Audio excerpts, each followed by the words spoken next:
Hola, los estudiantes de 10º semestre de la Escuela Superior Politécnica de Chimborazo, carrera de Medicina, vamos a presentarles el día de hoy un caso clínico acerca de un acierto después de un fallo.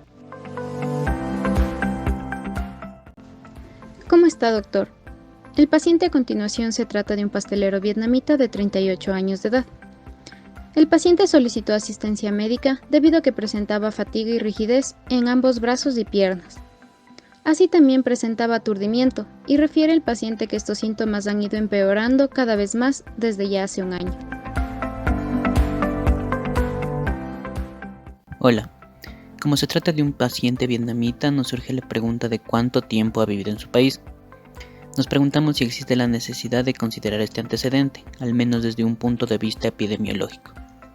Por otra parte, el paciente sufre un proceso crónico, de presentación más bien anodina, que se caracteriza principalmente por fatiga, cierta rigidez mal descrita y aturdimiento, o sea lo que sea eso. Parece haber sido un síndrome progresivo durante un año. Al paciente se le realizó una exploración física, en donde los hallazgos fueron normales. De igual forma, se le realizaron una serie de exámenes complementarios en donde los resultados fueron los siguientes.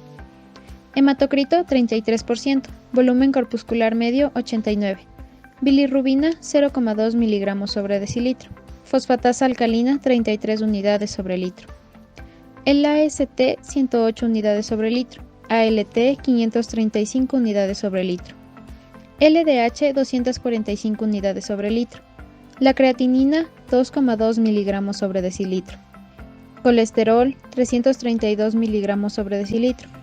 La inmunoglobulina G antihepatitis A dio positiva. La inmunoglobulina M negativa. Antígeno de superficie de hepatitis B negativo. Anticuerpo de superficie negativo. El paciente recibió tratamiento con hierro y fue remitido a una clínica médica.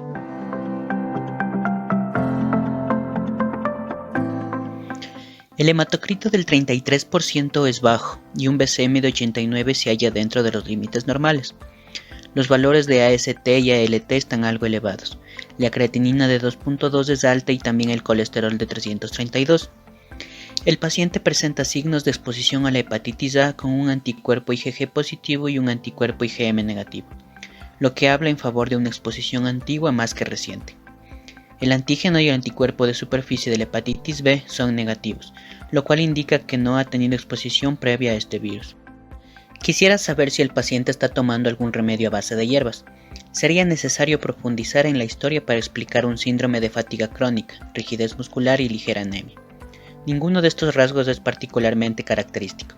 El paciente presenta un cierto grado de insuficiencia renal, lo que puede unirse a la anemia. Lo que quiero decir es que la insuficiencia renal podría ser la causa de la ligera anemia. Las pruebas funcionales hepáticas son anormales. Hay signos de un proceso hepático activo, muy probablemente inflamatorio, con aumento aislado de las transaminasas. Parecen quedar excluidas la hepatitis A como causa aguda de estos hallazgos y la hepatitis B. De nuevo me pregunto lo que hace este hombre en su pastelería además de pasteles. Quisiera saber si ha ingerido cualquier posible toxina, si ha consumido alcohol o cualquier otro compuesto que pueda conducir a la insuficiencia renal. Para poder entender de mejor forma al paciente, hemos solicitado la ayuda de un intérprete, el cual nos ha entregado los siguientes datos de importancia. Refiere que el paciente ha presentado disnea al subir 3 tramos de la escalera, una larga historia de estreñimiento, así como dolor ocasional en la parte baja de la columna vertebral. 10 años antes, en su país natal, había presentado una prueba de derivado proteico purificado positiva. Una radiografía de tórax que se le realizó de control fue normal. También refiere que el paciente no fuma ni bebe.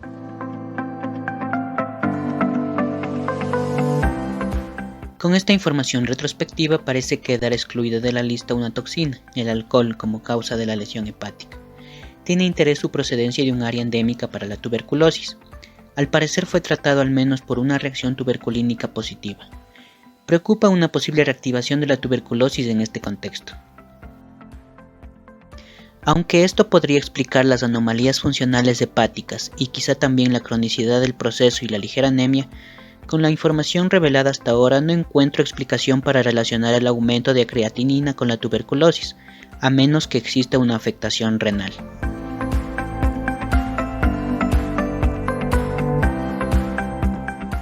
Doctor, muy buenas tardes. Le comento que durante la exploración realizada al paciente, la cifra de presión arterial alcanzó los 170 sin cambios posturales. La frecuencia de pulso era de 60 latidos por minuto en decúbito y 72 latidos por minuto sentado. No había tiromegalia, se auscultaba un soplo de eyección 1/6 en la punta cardíaca, la exploración abdominal era anodina, el examen neurológico fue normal, incluida la fuerza muscular. La exploración rectal reveló la presencia de heces negras positivas al guayaco. Parece peculiar que las heces fueran solo ligeramente positivas para la presencia de sangre, dado su color. Sin embargo, este hallazgo señala una fuente de pérdida sanguínea y puede explicar la anemia del paciente. Realizamos otras pruebas analíticas. Los resultados fueron los siguientes, doctor. La hemoglobina de 12,7, el hematocrito de 38, el volumen corpuscular medio de 98, el CUMS directo estaba negativo, la aptoglobina estaba en 39, el hierro sérrico en 56, la transferrina en 313, los leucocitos en 4700, plaquetas 172.000, el BSG en 14, creatinina 1,4, el análisis de orina mostraron resultados normales, la bilirrubina en 0,9, fosfatasa alcalina 43, la AST 71, ALT 94, LDH 263, colesterol 371, triglicéridos 90, electrolitos, calcio, fósforo, albúmina y ácido úrico estaban totalmente normales. En la radiografía de tórax se apreciaba un ligero borramiento del ángulo costofrénico derecho. Las pruebas de guayaco subsiguientes fueron negativas. Estos hallazgos ponen de manifiesto una ligera anemia. Las pruebas funcionales hepáticas son de nuevo compatibles con un proceso inflamatorio hepatocelular muy leve, pero no son muy llamativas. Las pruebas de control para la presencia de sangre en heces fueron negativas, lo que sugiere que la hemorragia gastrointestinal, que explica su anemia, tiene que haber sido intermitente. Quiero meditar sobre el aumento del nivel de colesterol. Podría representar un fenómeno primario o bien secundario a un proceso que cause fatiga, disminución de la actividad y una sensación general de falta de energía. Tendría interés en conocer los resultados de las pruebas funcionales tiroideas.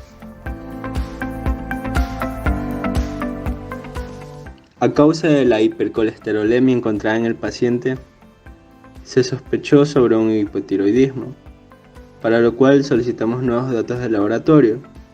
Encontramos un índice de tiroxina libre de 1,4, TSH de 238,3, anticuerpos antitiroides 1 en 100, anticuerpos antimicrosómicos 1 en 25.600, y estos datos nos dieron un indicio para realizar un tratamiento de restitución tiroidea.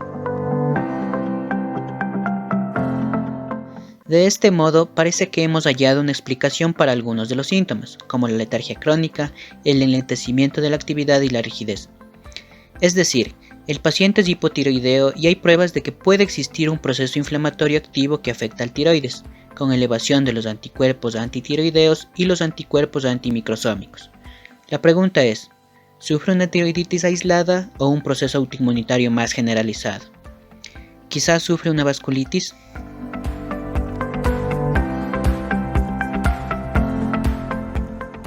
Dos meses más tarde habían desaparecido todos los síntomas, a excepción de la fatiga. Los datos analíticos de control mostraron que el índice de tiroxina libre era de 9,6, TSH de 1,1 y la creatinina había bajado hasta 0,9. Los valores de AST, ALT y LDH se habían normalizado y el colesterol era de 132.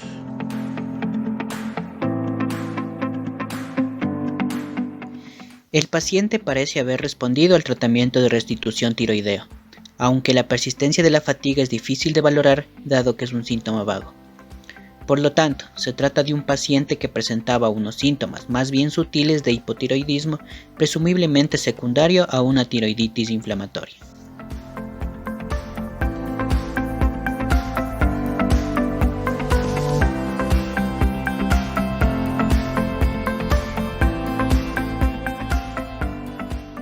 En cuanto al análisis de nuestro caso clínico, nuestro médico menciona una especial atención en dos partes principales de la discusión.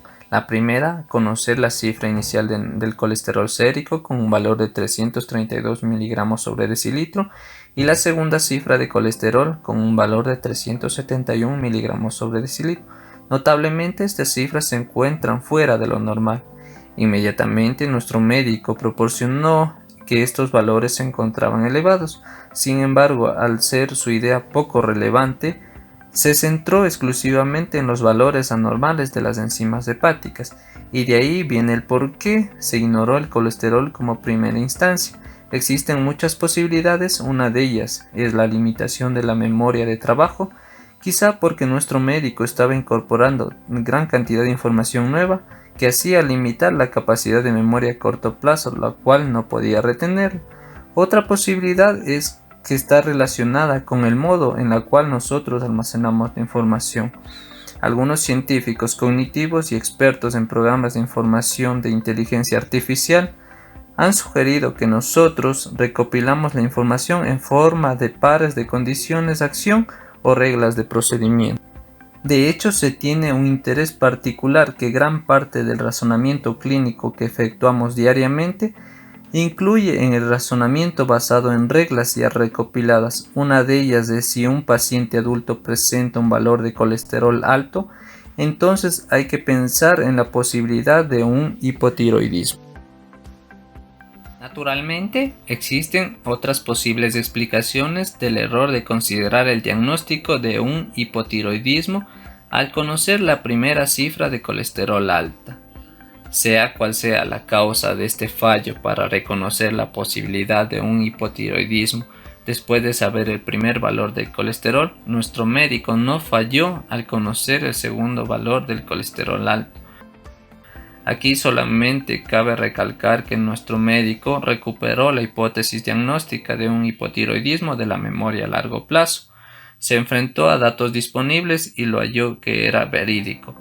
En esta segunda cifra de colesterol, nuestro médico había generado muchas hipótesis diagnósticas, pero ninguna encajaba del todo con su idea. Después de ser incapaz de llegar a una hipótesis razonable, nuestro médico prestó mayor atención a los datos del laboratorio. Al punto de querer fracasar, comenzó a ser más analítico, de los cuales obtendría datos más positivos y verídicos. Algunos científicos distinguidos nos han enseñado que cuando somos incapaces de resolver un problema de diagnóstico difícil, a veces es útil empezar desde cero, revisar la historia clínica, obtener nuevos datos, pruebas de laboratorio, para así llegar a un diagnóstico definitivo.